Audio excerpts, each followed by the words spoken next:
Mathematicians, I've been noticing number stories all around me. Like when I dropped these marbles on the floor, I had to figure out how many were left in the jar and how many I had to pick up. That makes me think of what we're going to do today. Today, we're going to look at number stories again. And as mathematicians, I know you know that we can solve number stories with the help of some tools.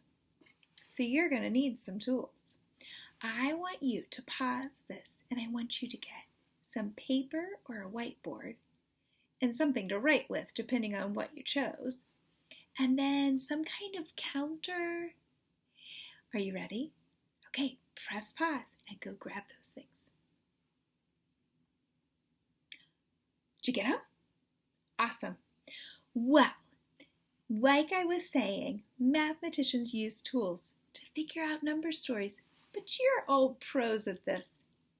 Today I thought it may be kind of fun to try the different tools out for you to determine what works best for you for different stories. Because you know what? Sometimes different tools work best for different stories, and sometimes different tools work best for different people.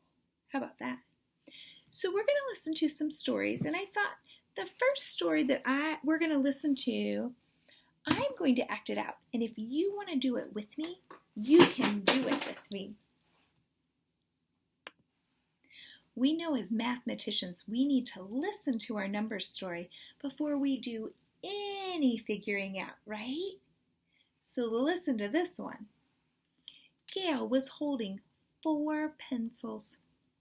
Carl took 2 of them from her. How many does Gail have left? So we listen to the story. Now we have to think about what's going on in the story. So it's about Gail and her pencils, and Carl took some. That's right. So what are we trying to figure out? How many does Gail have now? That's right. Okay. So what's happening at the beginning of the story? Gail has 4 pencils, right? And then Carl takes 2. I'm going to use pencils to act this out. Let's try this. So Gail has 4 pencils, 1, 2, 3, 4, and Carl took 2 from her. How many does she have left? 2, but not just 2. We're mathematicians. 2 pencils. That's right, because mathematicians share all their thinking, and they solve the story. Yes, so we got to act it out that time. You could have done it with me, did you? All right, let's listen to this next story.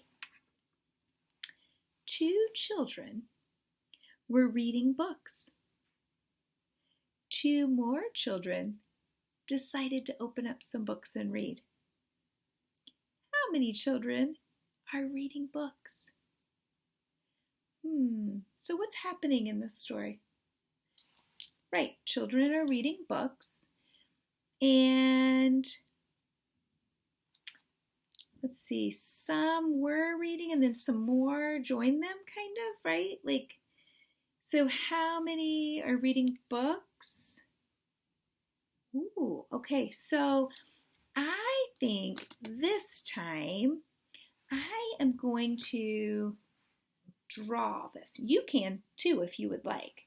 And I think for time's sake, I'm just going to draw the books. So let's see, 2 children were reading books. And then it said 2 more began to read books. How many children are reading books? Oh, so I drew a picture. So we had the 2 and then 2 more. So this was 2, 3, 4. Oh, 4, not books, 4 children were reading the books. Look at that.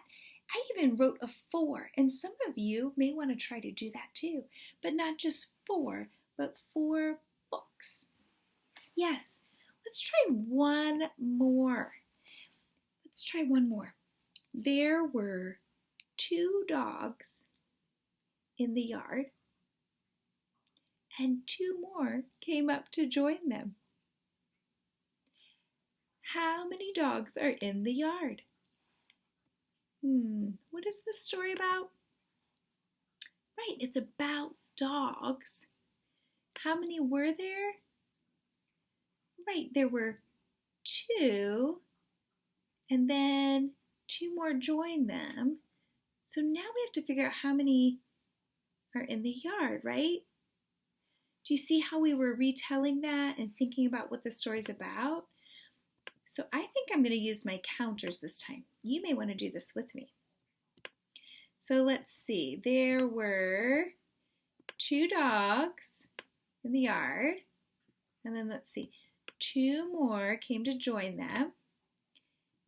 How many dogs are in the yard? Did you say 4? Me too. 4 dogs. The last one was 4 children reading. This one was 4 dogs. Mathematicians, we just use 3 different tools with our number stories. As you are learning number stories too, as you're reading and listening to them, you first can be thinking about what's going on in the story and then deciding what tool you may want to use. You may want to try each of these today and decide which one works best with which story. Maybe it's which one works best for you as a learner right now too. Don't forget, as mathematicians, we don't just say the number when we figure out the number story, but we say what we're talking about. Like in this case, we were talking about dogs. I know you'll remember that because you are great mathematicians. Off you go!